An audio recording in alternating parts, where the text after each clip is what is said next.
watching TVC Breakfast.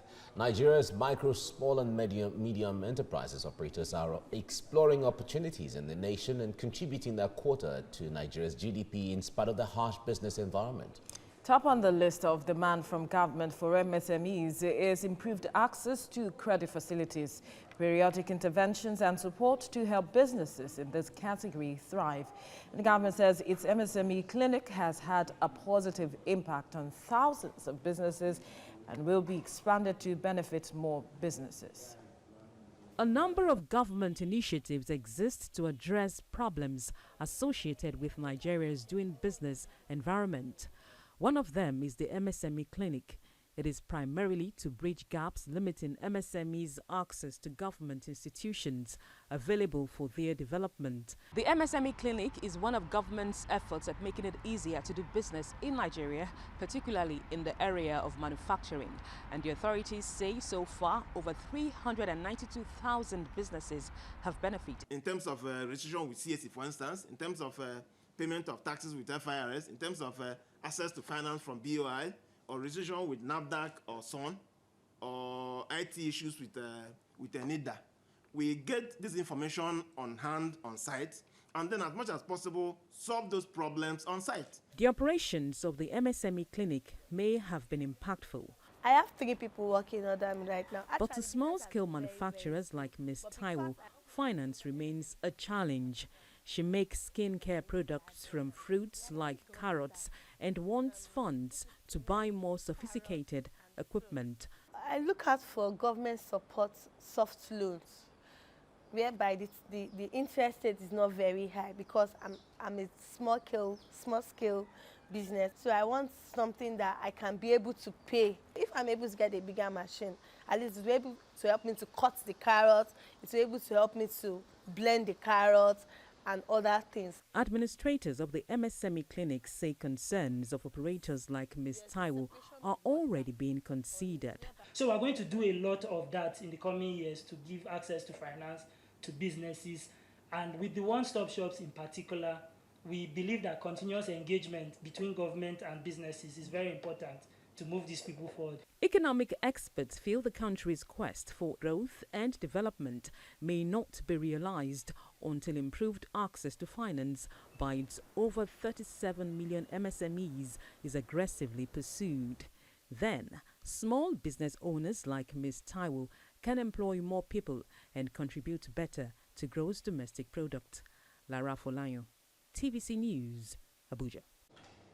Joining me for this discussion is Chief Executive, Connected Development and Member Board of Trustees of the Nigerian Young Professionals Forum, Hamzat Lawal. Thank you for joining us on TVC Breakfast. Now, the government says about 392 businesses has benefited from its MSMEs clinic. But when you look at the level of unemployment in the country, has this really impacted the level of unemployment, or has this made any impact so far? Well, good morning and thank you for having me. I think that this is a gradual process, and of course, before you see large-scale impact, there must be increased investment. But for me, what I was expecting as the world commemorates and mark MSMEs Day is for government to come public and say this is the amount we've invested in MSMEs. These are the people who directly benefited from it. You can't just give us numbers and just we just accept these numbers. What is peculiar is telling us how much support. Again, a lot of time government comes up with beautiful interventions and projects or program around supporting MSMEs. But if you don't provide them with access to loan or credit or finance, then you just train them and you let them go back into the market.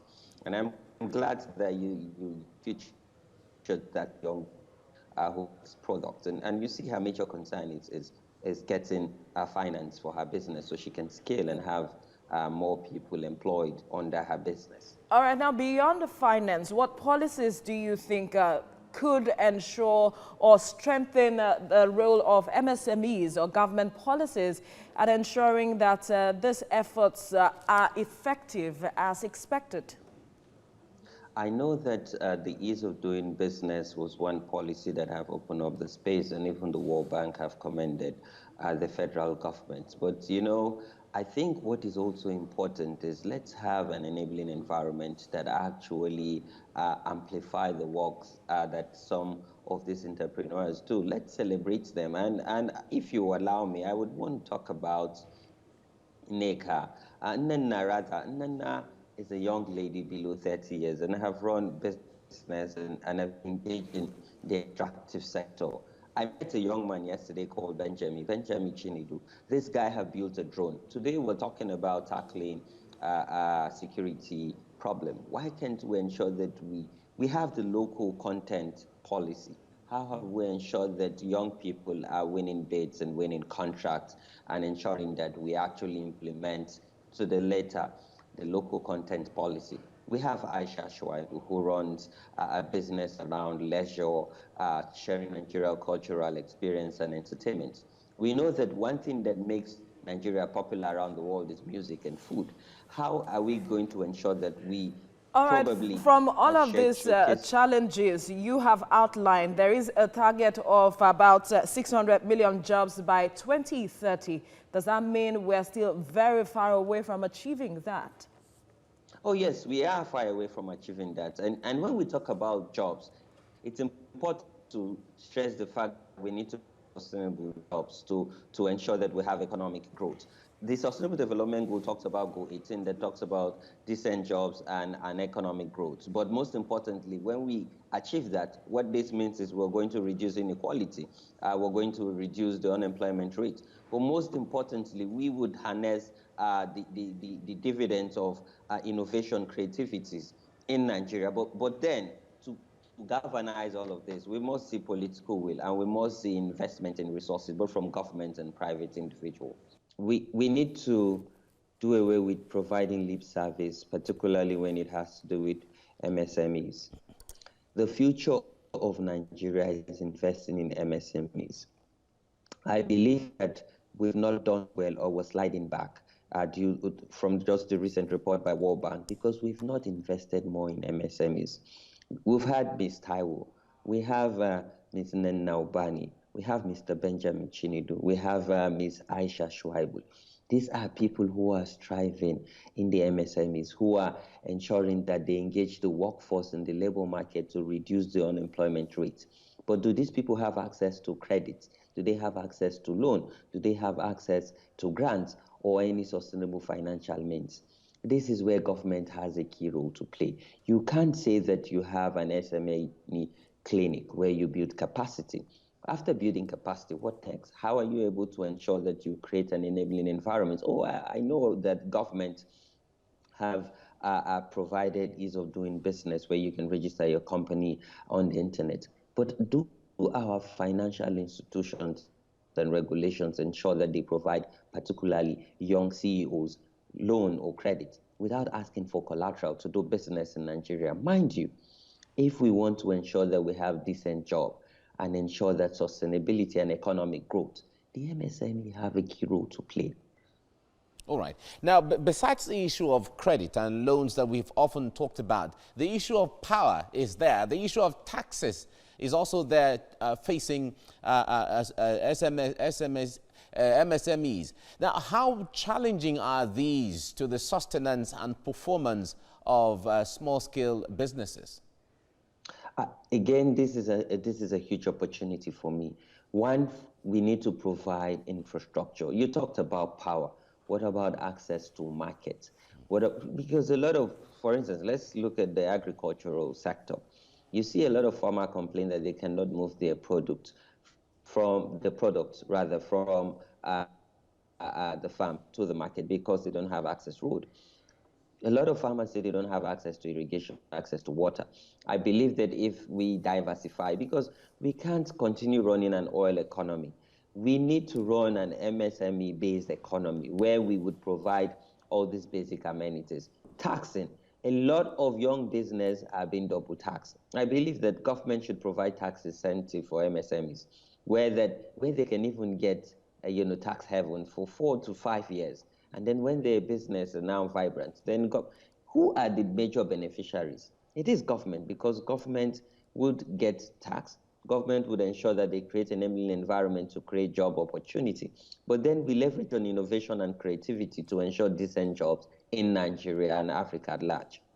But I think this statement is also vague in the sense that there was no specific. So how much money is government looking at investing in MSMEs so that citizens and other MSMEs can hold government to account? But then most importantly, as we celebrate or commemorate this day, it's important that we also celebrate and amplify the good work that people like Ms. Taiwo,